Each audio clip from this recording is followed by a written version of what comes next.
in order to stimulate the economy out of this recession is going to ignite a powder keg.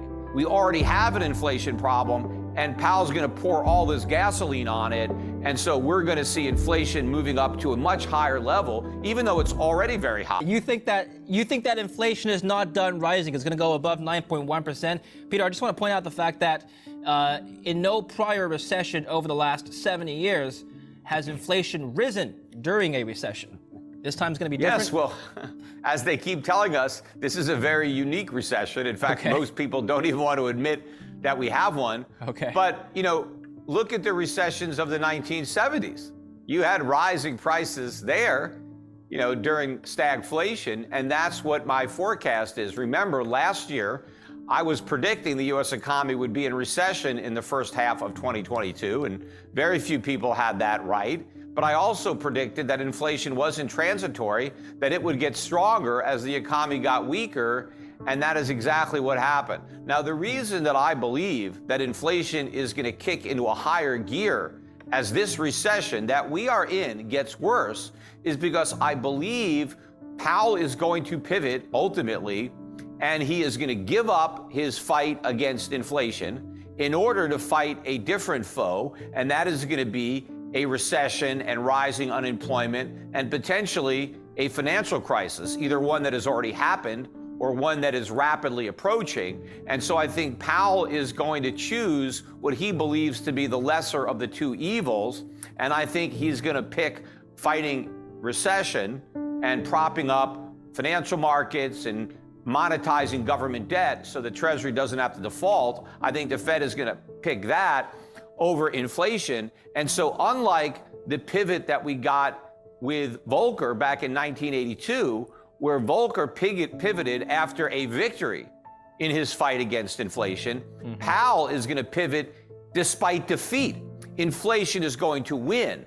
And so when we go back to 0% interest rates or whatever we do, and when we go to QE5, which is going to be launched, I don't think the Fed is going to shrink its balance sheet very much. It's going to shrink it less than it did last time it tried to do it, which is an impossible task given the bubble that it's inflated. I think when the Fed goes back to stimulus and creating inflation, when inflation is maybe double or triple or quadruple that 2% target, the markets are going to react very differently than how they reacted in the past. Because in the past, the Fed was able to justify all this cheap money because they said we don't have enough inflation. We're still below target. Well, when they go back to this stimulus, when inflation is triple or more their target, the markets aren't going to buy it. And so I think all the inflation that they are going to have to create in order to stimulate the economy out of this recession is going to ignite a powder keg. We already have an inflation problem, and Powell's going to pour all this gasoline on it. And so we're going to see inflation moving up to a much higher level, even though it's already very high. In fact, it's probably double what the government claims in the CPI. If you want to know what's actually happening to prices, you've got to double what the government tells you, and that's more accurate. Okay, I want to touch on this pivot here. Remember, the Fed has two mandates: fighting inflation and maximizing the employment side. Now, unemployment has actually fallen yet again to 3.5%. You've actually tweeted about this. You said there was a net loss of full-time jobs in July, actually. All of the net 528,000 jobs added were part-time jobs, most of them low-paying service sector jobs. Now, I mentioned I read some of your juicy tweets. So I actually looked into this myself in the BLS, Peter. A recent jobs report came out. The number of persons employed part-time for economic reasons increased by 303,000 to 3.9 million. So of the 528,000 jobs added, 300,000 were part-time jobs.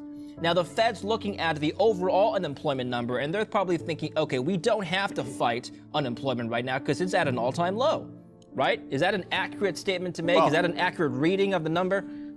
Even if some of those other jobs were full-time jobs, and it's hard to say, but even if they were, they probably went to people who already had another full-time job. Because one thing that we know for this month or last month is that it's a new record. The number of people working two full-time jobs is now at an all-time record high. And why are people having to hold down 2 full-time jobs? Because one isn't enough. That is the problem. This labor market is so weak, workers are being forced to accept huge pay cuts, which is what they're doing. They're getting small increases in their wages, but it's being more than offset by enormous increase in the cost of goods. The cost of living is going up much more than their meager pay raises. And so what a lot of Americans are now forced to do is take another job. And many people that have one part-time job now have 2 or 3 because they can't pay the bills with a single job or even 2 jobs. So this doesn't happen in a strong labor market. In a strong labor market, workers get real wages, raises. They're able to get their boss to increase their pay by more than the increase in the cost of living. But in a weak labor market, workers are forced to work for lower wages, and that is in fact what is actually happening. And meanwhile, labor force participation last month fell to 62.1. That is the low for the year. And in fact, over the last 4 months, even though we've created all these jobs, the number of people in the workforce has gone down. And so that means that all the jobs that were created over the last 4 months were people who already had a job getting another job. You don't think it's because people found renewed purpose after the pandemic? They just want to work more? No, well, the data isn't lying. We have fewer people working than we had 4 months ago. You know, Biden claimed that we have a record number of people in the workforce. He was mistaken. He's wrong. We had more people working 4 months ago than we have working now.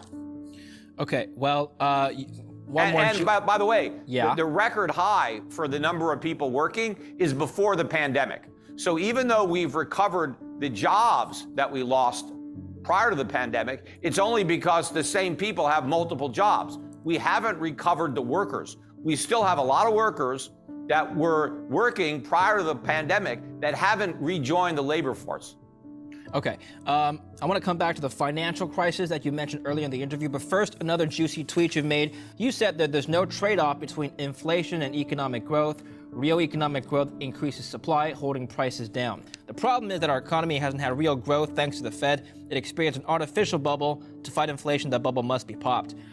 Just going back to the first part of your tweet, Peter, there's no trade-off between inflation and economic growth. The Fed's talking about a soft landing, which is a trade-off between economic growth and inflation. That's not possible? Well, first of all, we can't have a soft landing because a soft landing means we avoid recession. So by that definition, we've already crashed, or it's a hard landing. But there's no way we can have a soft landing. We don't know for sure if it's a recession. The definition has been muddled. Well, I don't care how the politicians want to redefine it. It is what it is. And so, you know, I'm not going to change the meaning of a word just to deny that we're not in something that we're in, that somehow believe that inflation is caused by economic growth. They also think it's caused by too many people working. They think there's a trade-off between unemployment and inflation.